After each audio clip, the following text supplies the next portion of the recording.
قرآن آیا انسانیت کے لیے، قرآن آیا انسانیت کی بقا کے لیے، قرآن آیا انسانیت کی حفاظت کے لیے، قرآن آیا ہے لوگوں کو جوڑنے کے لیے، قرآن آیا ہے لوگوں کے دلوں میں محبت پیدا کرنے کے لیے۔ قرآن موجودہ دور کی انسانیت کی ضمانت ہے، انسانیت کی عزت و بقا ہے۔ افسوس، میں غیروں سے کوئی شکایت نہیں کرتا، اپنے بھائیوں سے کہتا ہوں کہ یہ میرے بھائی، یہ میرے نوجوان قرآن کو چھوڑے بیٹھے ہیں تو عزت تلاش کرتے ہیں۔ ہمارے نوجوانوں کا کیا ہے؟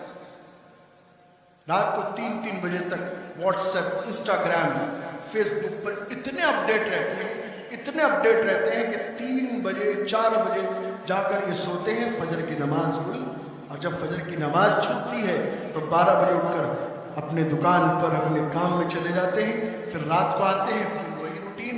اور کچھ نوجوانوں کو میں نے دیکھا کہ چائے کی دکانوں پر بیٹھتے ہیں، 3 بجے تک اسموکنگ کرتے ہیں اور ادھر ادھر کی باتیں کرتے ہیں۔ بتاؤ، قرآن کی تہذیب، قرآن کا کلچر یہ ہے، قرآن کا پیغام یہ ہے، قرآن کی سیرت یہ ہے۔ ابھی میں کسی نوجوان سے پوچھ لوں کہ نبی سے محبت کرتے ہو تو جوش میں کہے گا بہت محبت کرتا ہوں، بے پناہ عشق ہے۔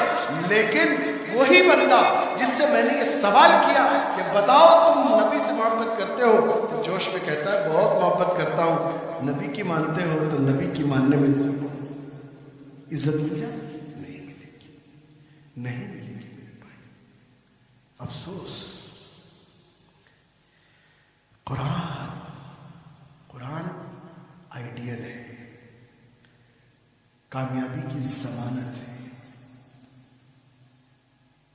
ہمیں اس بات کو جاننا چاہیے۔ اور جو لوگ یہ کہتے ہیں کہ صرف قرآن پڑھاؤ، نہیں، ایسا نہیں ہے۔ میں آپ سے کہتا ہوں، میں خود بھی دنیاوی علوم سے ماسٹر ڈگری UPT یونیورسٹی سے پاس ہوں۔ پڑھاؤ اپنے بچے کو قرآن۔ کیوں؟ کیونکہ انسانیت کی عزت و بقا اس کی تہذیب کی ضمانت کو جان سکے، بڑوں کے ادب و احترام کو بچا سکے۔ حالات نازک ہیں، بچے جس علم کو حاصل کرتے ہیں اس علم کا کلچر لے کر آتے ہیں، اس علم کی تہذیب لے کر آتے ہیں۔ آج ارتداد کی لہریں چل رہی ہیں، کیوں؟ کیونکہ گھروں میں قرآن کی آوازیں، صدائیں بلند نہیں۔ آج باپ روتا ہے کہ میرا بیٹا میری نافرمانی کرتا ہے، کیوں؟ کیونکہ قرآن اس کو نہیں سکھایا۔ کیا وجہ ہے؟ آپ نے سوچا ہے؟ ذہن دوڑایا ہے؟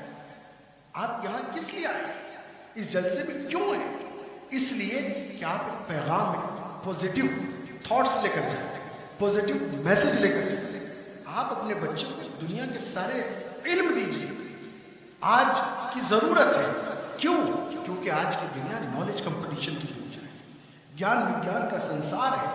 آج کی دنیا میں جس قوم کے پاس علم ہے وہ ترقی کی راہوں میں دوڑ رہی ہے، اور جس نے علم سے رشتہ ناتا توڑ لیا ہے وہ زمانے کی ٹھوکر ہے۔ آپ دیجیے سارے سب کچھ پڑھائیے، لیکن قرآن کی تربیت سے آراستہ کرائیے تاکہ وہ بڑوں کے ادب و احترام کو سمجھ جائے میرے بھائی۔ یہ ضروری ہے۔